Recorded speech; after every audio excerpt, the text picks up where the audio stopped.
Here is how to turn off keyboard sound on Samsung. On Samsung, if you want to turn off, you open your setting like this. On this setting, you can tap here, General Management.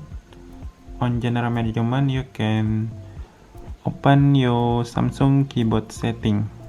In Samsung keyboard setting, you can see more typing option. Now you can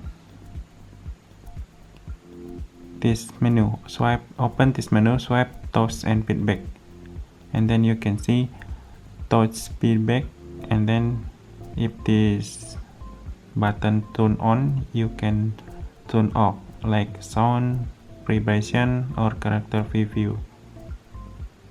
So easy. Thank you for watching my video.